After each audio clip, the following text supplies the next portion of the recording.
Welcome, guys. Welcome to another episode of the 1RM podcast. And today we have a special guest. We have Coach Kayla with us. Say hello, Coach Kayla. Hello. We have travelled 2.5 hours. We had some absolute banging tunes on the way. Yep. I've had about 600 milligrams of caffeine. I've actually probably had about the same. Yep. And we're ready to go. So I hope you're hyped up and I hope you're keen for it. Yeah, look, probably not on the same level as that much caffeine. We'll get on the level front. But we are back at World Gym Bathurst. So yeah, we obviously travelled out.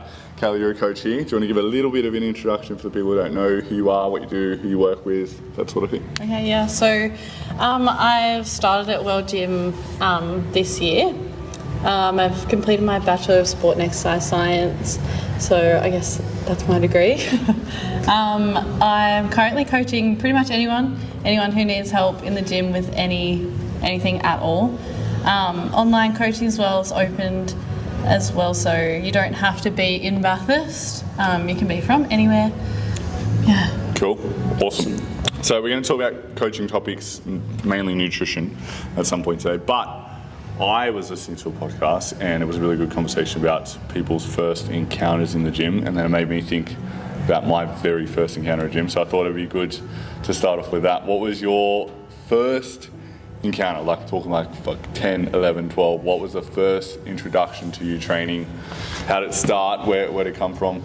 Start us off. For training in general? Yeah. I was exposed to a lot of fitness stuff on my early years growing up around certain people, guys that were already like probably in their mid-20s, bodybuilding and stuff. So when I was probably around 12, I started training at home because I couldn't get into a gym. Yeah. And so I trained at home doing calisthenics, push-ups, pull-ups, sit-ups, everything like that. And then when I turned 14, that's when my older brother could get a membership at the local gym that we knew people that owned it, and they said that I could go if he came with me. So 14 years old, went to the gym for the first time, and from that I then was still seeing the same guys that were around, bodybuilding and stuff, and they were giving me tips and tricks and stuff on how to properly execute exercises, and that's kind of like where I fell in love with it. So, yeah. Mad. Kayla, what was your first introduction to training? Well, I was always sort of an athlete growing up, so Sorry, a lot bro. of my... Sorry, bro.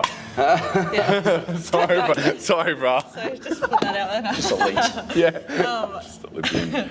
So I didn't even need a gym. Yeah, you just yeah. So through my training, I needed to start going to the gym. So my mum. What were you doing, sorted out- athletics or?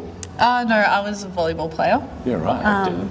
And then, yes, to help with, I guess, my strength and everything to keep me going through that, my mum actually sorted out a gym for me to go to and a personal trainer for me, and that's how I started. I actually started with a PT. Wow. And he's still my coach to this day. Really? Yeah. Same coach? And I was 15, I think. Wow. Yeah. That's pretty cool. How old are you now? I'm 23. Had to think about that. That's Yeah, a 23. cool coaching relationship, hey? That's pretty cool. That's solid.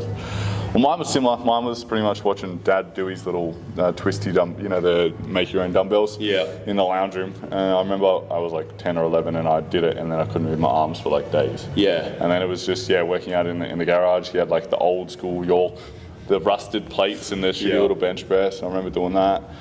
And then I remember he'd take me to, in like school holidays, it was like a free pass to the gym. So then I'd go with him in the gym and train and whatever. And then, started watching bodybuilding stuff on YouTube every day home from school, just watching Ronnie Coleman and Jay Cutler just go mental. And it was like, ugh, this is mad. So then started from there.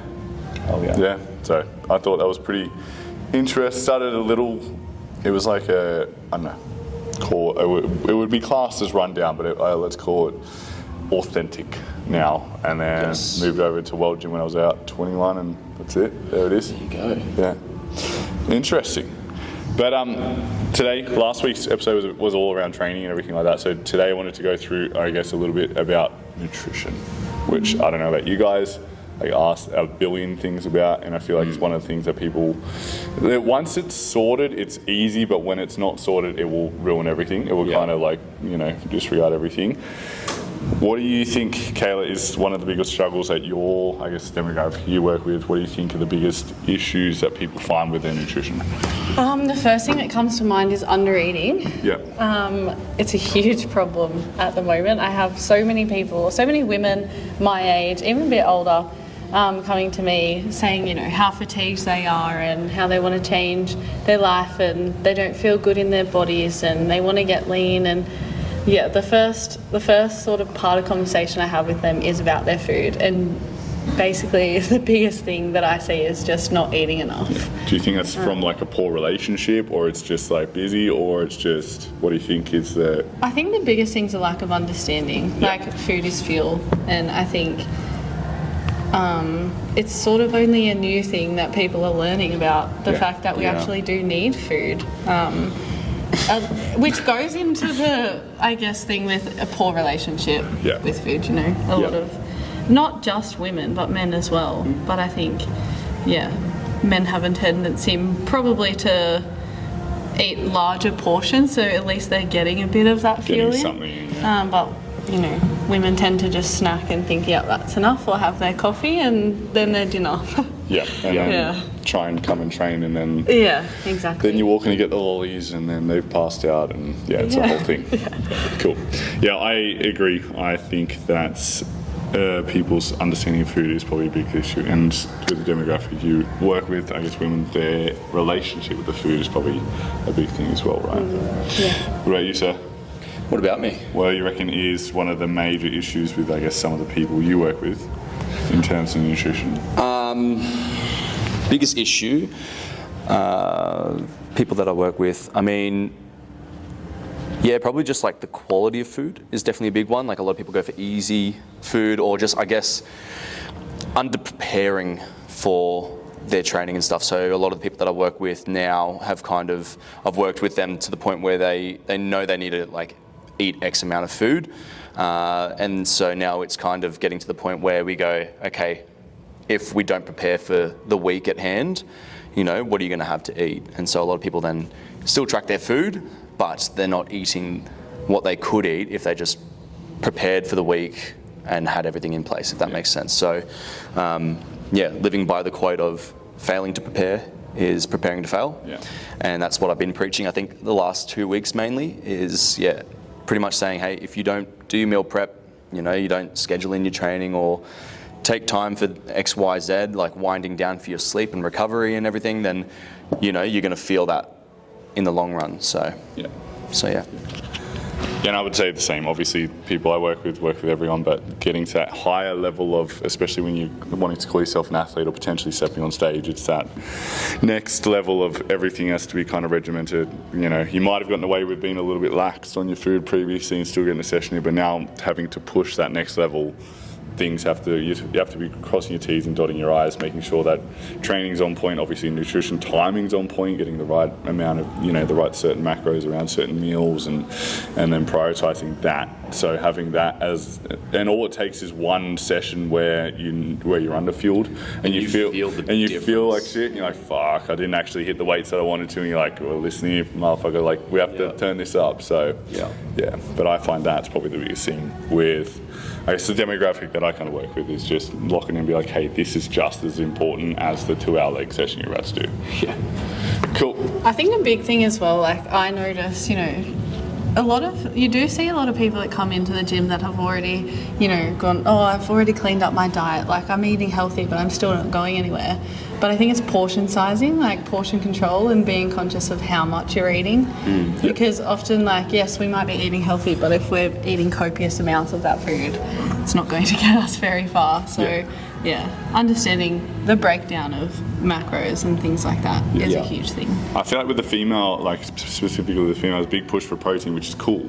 But then there's a whole other 3, 4 if you count 5 other macros that need to be like factored in there, right? So it's getting that right amount of carbs, fats, fiber, so that they can actually digest food properly. And not everything has to be protein focused. Yeah, we need carbs. Yeah, we need carbs to That's train, a huge one trying to teach women at carbs, the moment. Yeah, it's like I have been seeing a lot of women are scared of carbs, which is crazy. Carbs are good. Carbs are your Can't best be scared friend, of carbs. trust me, you feel better on carbs. Yeah, carbs are great. Carbs aren't making you fluffy. It's all the other shit that's making you fluffy. Yeah. Snacking. Yeah. Not realising what's in those Yeah. cheese and crackers. And once you go through prep, you realise how much you love carbs too. Yeah, fucking 100%. So I guess on that, what is one of the biggest misconceptions around nutrition? Do you think that's going around the industry at the moment, going around people? What do you think is one of the biggest misconceptions? You mentioned the carbs, which is probably a big thing. Yeah. What else? Gosh, you really put me on the spot here. I know. I didn't really prep you. I literally, for FYI, I didn't prep Kayla whatsoever. Yeah. You might have to come back to me, Jesse, I what do need you to hear reckon? some other things first. One of the biggest misconceptions or misunderstandings that's going on, well, I guess with clients or in the industry, that sort of thing. Around nutrition? Yeah. I think kind of like you touched on it already. Like food is fuel, and a lot of people are afraid to eat. And yeah, I don't know. I don't get it. I know you don't get it because we love food. Yeah. But I do understand that it does come down to, I think, a lot of the societal standards for women in the past and what kind of like trends and this and that and the other, and so that's kind of where you see a lot of the misinformation and people doing trend diets and this and that and the other, and not actually going to seek someone whose literal job is to help them achieve something. So I think food is fuel, and the more that you start to stick to something, you start to notice the difference that it makes in your day-to-day life, in your training, in your sleep as well. For me, I know that that's a big thing, so yeah. I would say that one of the big things is, I guess, eating like let's say normal person. So like when someone comes to me, usually they've been having 3 meals a day, maybe a snack or whatever, and then getting them to eat 5 times with a protein shake throughout the day. That's almost unheard of, but once they start to get in that rhythm, things start to fire a little bit more, the snacking reduces. Yeah. Then as a result, they're actually eating all the stuff and they're not hungry, everything kind of drops off and performance increases. So I guess there's a difference between eating like a normal person and then eating like someone who actually wants to, improve their strength, improve their physique, whatever it may be. Like putting those societal norms, especially come from a normal Aussie household where it's meat and 3 veg and you eat 3 times a day, which we're all pretty white here, so I'm sure we all come from a pretty Aussie household. Yeah. You kind of have to put that aside and be like, okay, cool, that's how that's done. This is how we do. This is if we want to achieve X. This is what we have to do, right? Yeah. I think for me, like off the back of what both of you have said, like a lot of people think the only way to lose weight is to eat less, which often is the complete opposite. A lot of the time we're under eating and you actually need to eat a bit more to substitute your training. So actually maximising, what you get out of your training. And as you said, like eating more frequently, that's been a huge thing that I've noticed with a lot of people. And I've had a lot of feedback from a lot of my clients saying like, I don't snack at all anymore because I'm eating 5 times a day rather than 2 or 3. Yeah. So their diet just becomes more holistic rather than little bits of this and that throughout the day that they think doesn't really matter, if you're having a little bit of a snack, but when you're doing it every single day, it adds up. 100 calories 4 times a day is 400 calories, right? Like that, that little bit of milk, the little bit of when the kids are making dinner or whatever it may be, grabbing a quick little, whatever it is, like little snacks throughout the day.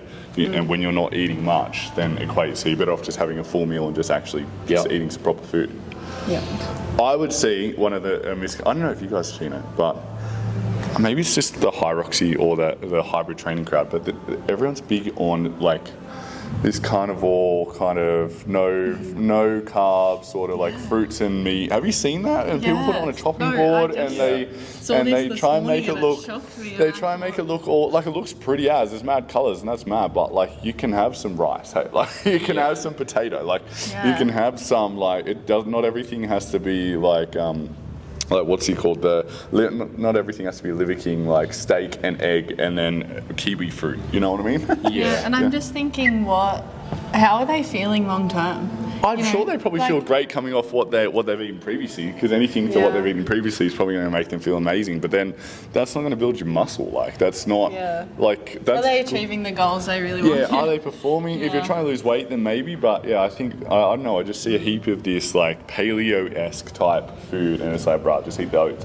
It's also, I think, I don't know. Like, I want to have a donut, you know? Yeah. And what if I'm a carnivore diet? Can I have a donut? Yeah. Probably not. Yeah. I don't know, or a pizza. It feels feel like very there's- bad to me, you know, Yeah, which is like, it's very put on the chopping board, take photo for Instagram, like very that. steer clear of fad diets because Yeah. they come and they go and they're popular while they are and then they disappear again for Yeah. reasons. Yeah. Like, it's been around before and it doesn't last, and it's not something that's necessarily like scientifically proven to do anything like long term health wise. So why put yourself through that? You need to enjoy your life a bit too. Yeah. Yeah. Just nothing. I think that comes down to the biggest understanding that nothing is bad for you.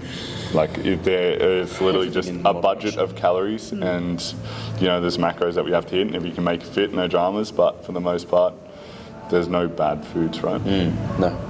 Cool. Awesome. In terms of, I guess, performance for training, what do you think are some key things that people can take away from a nutritional perspective that you would give to your clients to ensure that they perform during their training? Eat before you train Yeah. is a huge one, and that's not having a whole big meal before you train either. It can be as simple as having some rice cakes with, you know, peanut butter and banana. Like it doesn't have to be a big meal, but you know, getting those carbs in before you train is going to help you so much with your performance. 100%. Yeah. What was it, like literally just last weekend on Saturday, we came back from the bushwalk. Yeah. We had 4 rice cakes each with some honey on top, a bit of salt. Well, let's rewind it. What were you going to have? I was going to have a bowl of oats, protein oats. We're about to walk out the door and you're about to With have a a bowl. banana. Like I was actually, like I didn't think about it. I was pretty tired. We'd been up early working on the computers at 5 a.m. Went straight out to the bushwalk. We were out all day in the heat. And then next minute come back and I'm thinking, oh man, I would love some oats, protein oats, whatever.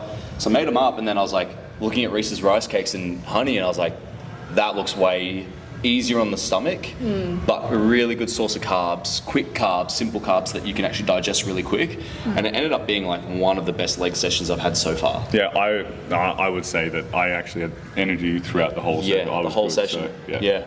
Got back home after, had dinner, threw those oats out though because that was the banana. That would be gross. Yeah, it was. Banana went bad, and I was just like, oh. You were just looking at the container. I was like, it smelled funny. I was like, yeah, that's not like putting 30 that in my mouth. cents. That's like 30 cents worth of oats, bro. Yeah, Throw it out, eh? yeah. So we didn't eat those. No.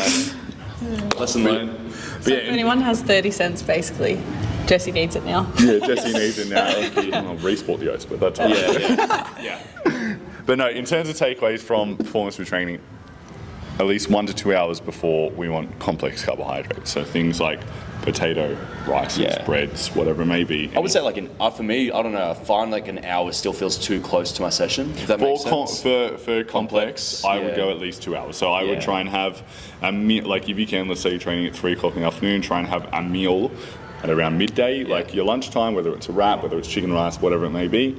Then I would say an hour to 30 minutes prior to your session, that's where you're getting the simples in, whether it's the rice cakes and honey, a little bit of sodium, or whether it's an LCM bar, whether it's a banana, whether it's, whatever it may be, a bowl of cream of rice. That's where you want to have the easily digestible carbs that's not going to sit heavy in your stomach, and we want to steer away from any sort of, fats that'll slow digestion down. Yeah. Do you guys have anything during your training sessions? Not typically myself. No? Okay, No, cool. yeah. Cool. What about you? Yeah, if I have the space for it, I'll have some full sugar Powerade by the tub and then just put that in a shaker. Yeah. Sip on that for the first 30-45 minutes of the session, which is generally, not too long before the end of the session, but that gets me through, keeps me up, and then, hitting set after set, it replenishes things a lot better. So awesome. And with my pre-workout, which I take 20 minutes before, I'll have a scoop of carbs. So with my pre-workout, so so for anyone that doesn't know, you can literally just buy a carbohydrate powder, which is just dextrose or pure carbs, maltodextrin or costodextrin, and it's literally just carbohydrates that digest super easy. Cool. In terms of, I guess, changing the foods, let's say I guess people are going from different phases, so the biggest thing I see is either people lose heaps of weight, now they need to transition, I guess, into a maintenance, or people need to go from a maintenance and then slight surplus. what are some of the tactics that you would employ to help people to move them into a deficit without making it harder, or vice versa for yourself? I'll go you for deficit, I'll go you for, I guess, eating a little bit more. How would you help people with their diet and moving into a deficit, volumizing food, that sort of thing? How would you do it? I think like understanding what they're already eating, Yep. so it's not a massive shock to them when they're going into a bit of a deficit. Like, you don't want to completely Reinvent the change wheel. everything, you Yeah. know, because it's just too daunting, and that's when you just completely stop. Yeah. So, you know, getting an understanding of what a normal day looks like when they're starting out, and then moving from there. And it's slight changes. It's not, you know, dropping calories by 500 grams at once. You know, that's ridiculous. Like, it's really small changes, and it happens slowly. Yeah. Yeah. Is there any major things, like, do you think, like, let's say someone's having rice, would you change anything out like that to make it easier for themselves? Is there any things that people can do to make it easier without making it, like, there's an easy way to, I guess, diet than a harder way? Is there any things that you've done, like theory or prep, that you've changed food sources out?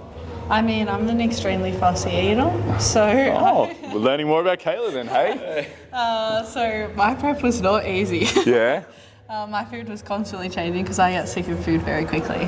So that is an option. Oh, I love that for you, Queen. Yeah, swapping really between like Spud Light potatoes and rice was my go-to. Yeah. So they started on rice and they went to something like a Yeah, Spud Light potatoes, potato. and then sweet potatoes, pumpkin. Yep. Yeah, and I just kind of switched between them because I'd eat it for like a month and then I would not be able to get it in my mouth anymore. So Wow, yeah, I've never met a fussy bodybuilder, huge eh? psychological thing there. Well, but there we go. yeah, I'm sure your coach had fun my with coach that. hated me. For that, so. It's just increasing the rate by $5 every meal plan change. Yeah. Cool. But you can volumize your food, right? So there is ways to volumize things. So change there where we can get more amounts of certain foods that are less calorie dense. Pumpkin, swapping rice out for pumpkin, swapping, going to Spud Light potatoes, those sorts of things. Even leaner cuts of meat, going from chicken thigh to chicken breast. Yeah. The big thing I noticed too with those changes was like the portion sizing you can get from changing, so like the amount of potato I could eat compared to the amount of pumpkin was ridiculous, like But doubles in size. More pumpkin? Yeah. Crazy. So like, if you're really struggling with the hunger signals and not being able to shut that off, like that was when we made the change, because then I felt like I was eating so much that it was helping with those emotions and feelings around food. Yeah, and that food noise. Yeah. Cool. Awesome. Going on over to the other side, let's pick, I'm sure you won't mind, but let's pick your boy Tane, who has lost a fair bit of weight and now is kind of moving into a bit of a maintenance growth phase. How would you... He's cutting. Oh, is he cutting? Yeah, okay, yeah. cool. But he was maintaining for Yeah, a yeah. bit there, right? So what were some of the things coming out of his diet that you kind of helped? So let's say someone's coming out of a diet that you need them to eat up to maintenance or above, and they're struggling to kind of get the food in. What were some of the things you would employ? I mean, probably for anyone in general, I mean, Tane never had any problems eating food. No. So I'm sure he's fine. yeah. So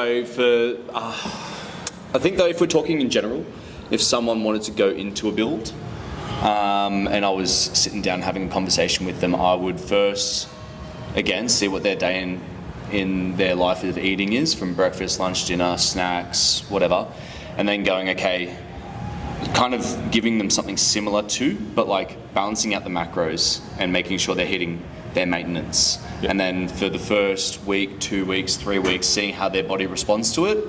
And then generally I find that they realize on, I think we probably swap a few things out depending on the macros, etc. But they tend to find that they're more full, they're satiated for longer, they're not actually, feeling as fatigued or anything, because they're actually eating a better balance of their macros. Because then when we start to increase their calories, again, slowly, not jumping up 500 extra calories, for some people it can be quite a lot. And we don't want to just add mass, we want to add, good quality mass. So, we just kind of like increase slowly but surely. What are you increasing? Carbohydrates. Carbs, cool. Yeah, and then I guess a bit of fats too here and there, but mainly carbs. Yeah. So if they find that they're struggling to get all their carbs in, that's kind of where I go, okay, we'll bring in some fats too on the top end of a build, if that makes sense. So Are you always increasing like the potato or the oats, or are you ever adding any honey in, or any sugars or anything like that? Yeah, simple carbs is definitely a big one. I mean, they're easier to digest. They don't take as long, and they sit a bit easier. So I've had clients who I go, they're like, I can't get all my carbs in, and I go, cool, grab a Powerade. Yeah. Drink that through your session or prior to, and like see how that feels. I think definitely like pure carbs powder. That's been a big one as well that I've gotten clients on. And then I think the biggest thing people struggle with in that regard is that they get stuck on diet foods. Yeah. And you don't have to be eating the Spud Light or the pumpkin or anything just because we did that before. Yeah. We can now just eat normal potato and your carbs are going to go up. We can now just eat rice and your carbs are going to go up. You can have a glass of juice and your carbs are going to go up. Yeah. You can have a can of Coke and your carbs are going to go up. Pepsi. Yeah, or Pepsi. We're not starting this. Oh, Let's not go there. I was going to leave that for the end.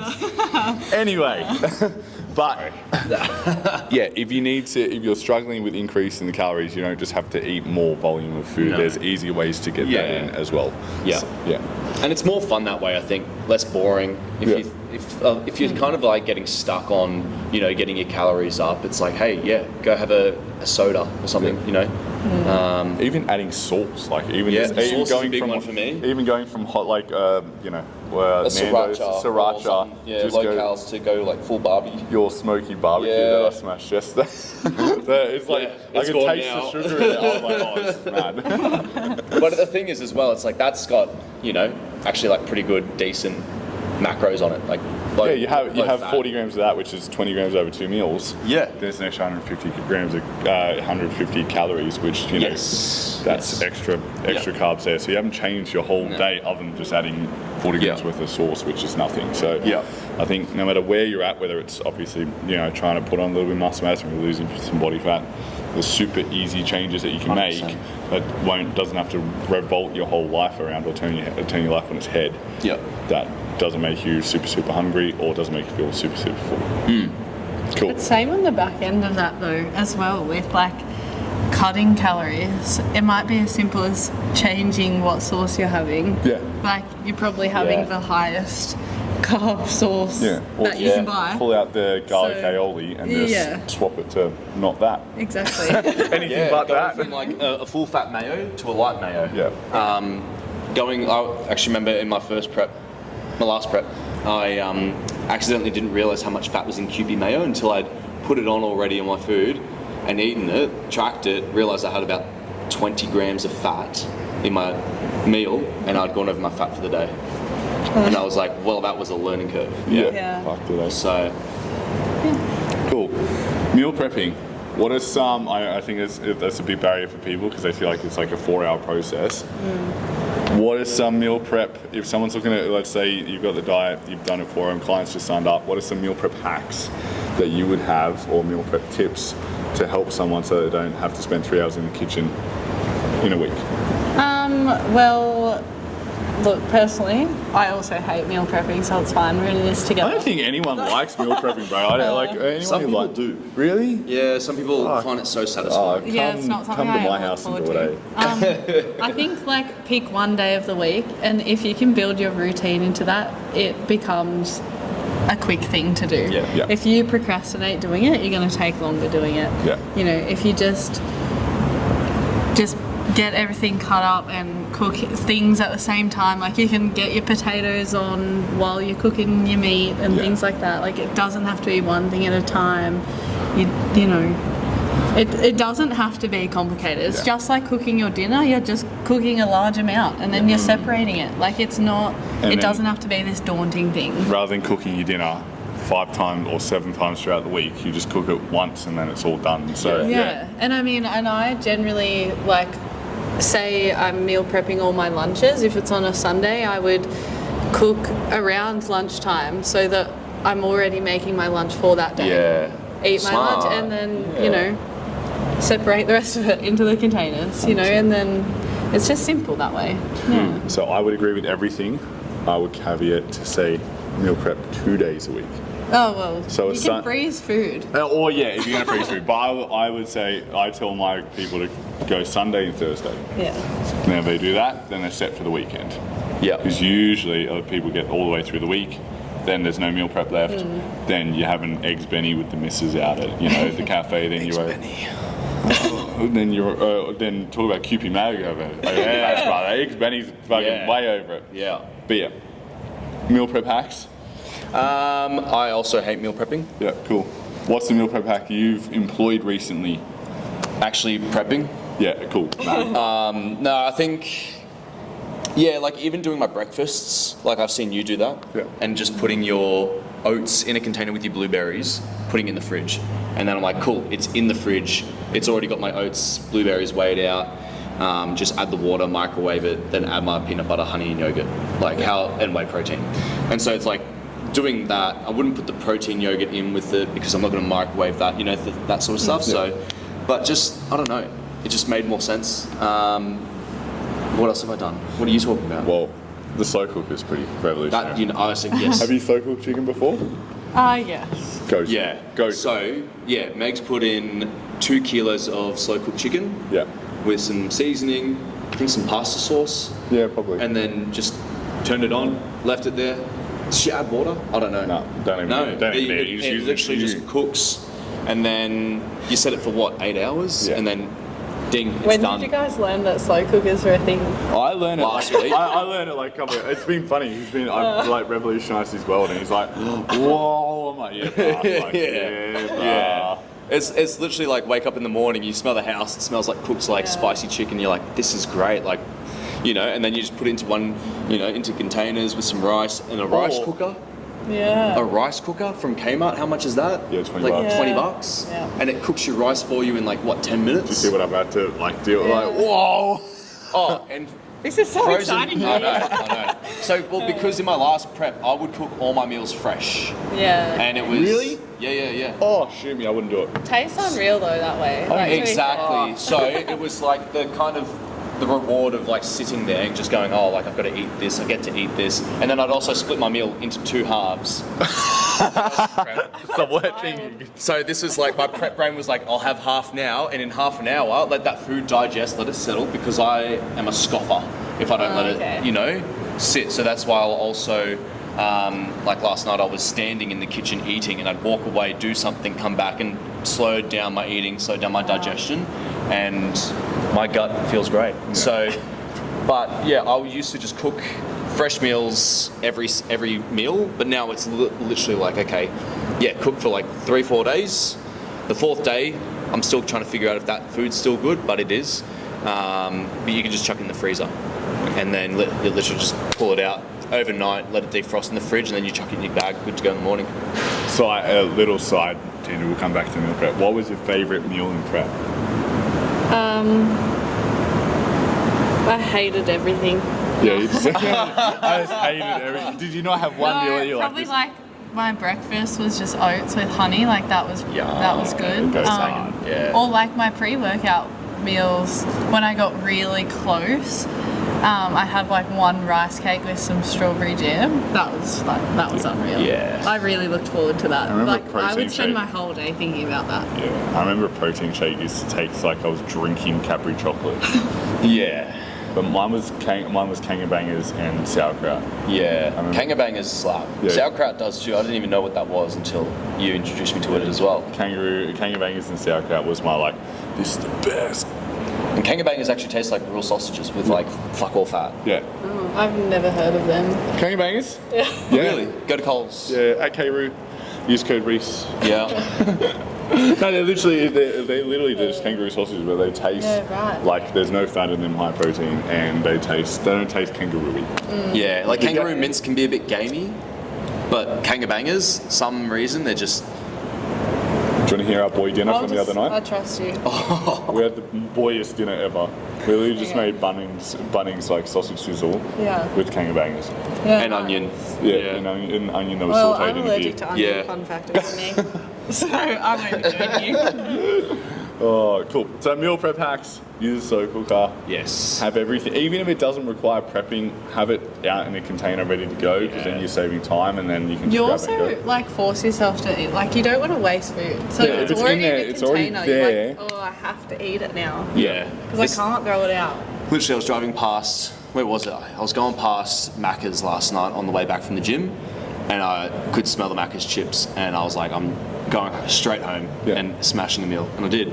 Had some chicken, rice, and avocado, which was fantastic, with some smoky barbecue sauce. Do you wake up normal today? Like, you would have been over because you ate late? I was 400 over, Yeah, 88. it's just stomach volume. It's nothing, bro. Yeah, but considering I was down half, the other Like, day. when I say he ate late, he ate 350 grams of cooked rice at 8 o'clock at night. 9 o'clock. I'm going to bed and you're like buzzing. Yeah. You're like, so. I stayed up until like 10:48 talking to Bryce. Yeah, I know. You're like, after Sophie has a bottle, it's just like, whoa, sure, Russ, that was you. You're just going and then I mental. crashed. I started my bed and I started reading my book, and I was like, I read one page and I was just like, oh, I'm done. Put the book down and went straight to sleep. Nice. Yeah, it was great though. Oh, cool. That was good. Anything else you wanted to add for the listeners or about nutrition? Is there any to give them some value if someone's not tracking their food or don't have any sort of structure to their food? How would you base their day? How would you approach it? Just so that if someone's listening to this, they could take away something. I think structuring your day, making sure you are having breakfast, you're having some kind of snack like a yogurt, like a protein yogurt in there, in between breakfast and lunch. So what do you have reckon? A proper lunch. Breakfast, protein. Can we all agree protein yogurt's pretty good go-to? Snack, you said protein yogurt. Yeah, like a YoPro or something. Cool. I don't know, yeah. Lunch. Carbs. Yeah, a Definitely. bit of carbs in there, like chicken and rice or a wrap. Chicken wrap. Is Yum. nice. Chicken wraps slap. Yeah. Easy lunch, you know. Cool. What's a pre-gym snack you would tell someone towards? I have been like converted to cream of rice. I know we tried it like last year. You tried introducing it to me, and I was like, this isn't it for me. But I've gotten behind it because I do notice like it's a lot easier to digest, and so that or rice cake, rice thins, and honey with a bit of salt. For anyone that doesn't know, cream rice is just rice flour with protein powder. You mix up into a paste. Blended up rice. Yeah. Yeah. Rice in powder. It's okay. So if you're not too game, then you can go to something like rice cakes, something like that. Post-workout protein shake, and then dinner. Just go typical. Yeah. Your meat and 3 veg. You're pretty Yeah. on point there. Just stick it. Just make sure the mashed potato doesn't have half a tub of butter and milk in it. Milk and sour cream. Yeah, and sour cream. Whatever, and yeah. everything else. Yeah. Yeah. Yeah, I was gonna say something else. I forgot there.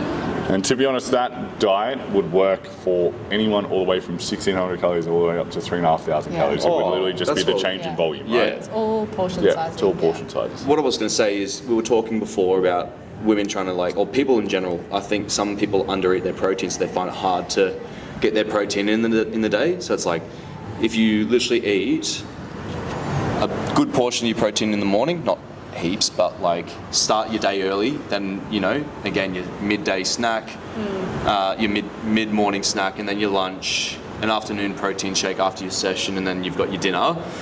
That's pretty much your protein in a day. Yeah, you're not chasing a tail. No. Otherwise, you're sort of getting to the end of the day, and a lot of people wait till the end of the day to have a look at what they've eaten, and then go, oh, now I need to have 3 scoops of protein to try and get my protein 50 in for grams the of day. protein. It's like, Yeah. Yeah, don't be that person. No. It'll just mess your digestion. And if you do need to increase protein, increase it in small amounts over your meals. Don't try and, if you need 100%. an extra 40 grams of protein, you don't need to add an extra meal. You just slightly increase the chicken by 10 grams, increase your beef by 10 grams, and all of a sudden you're there, right? Yeah.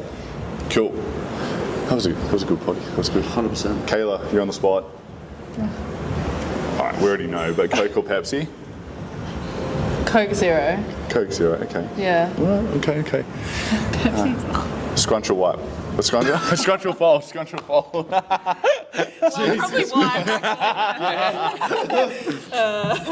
Scrunch or fold? Fold. What? Yeah, you got to fold. Yeah. Cool. Who's winning? Who's taking in a fight? You got 100 horse-sized ducks or 1 duck-sized horse? I want you to think about this. It's a very important question.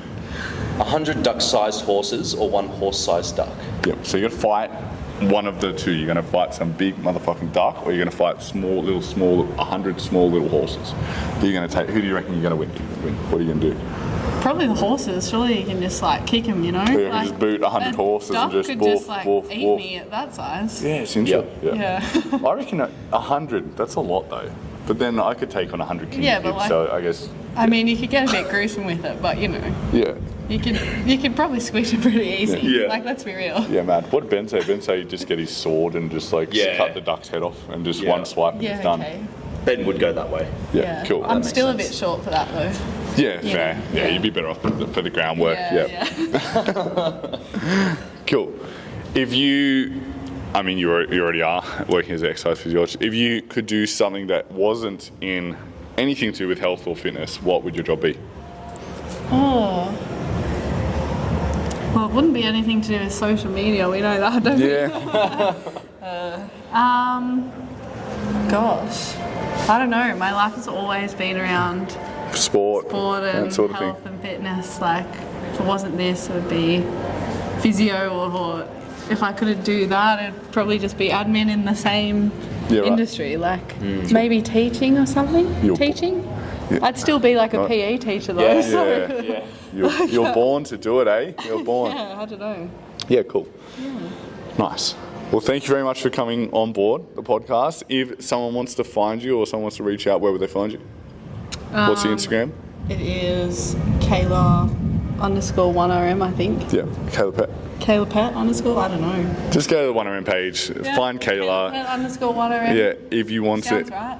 you are open for coaching. Yes. Put an inquiry through.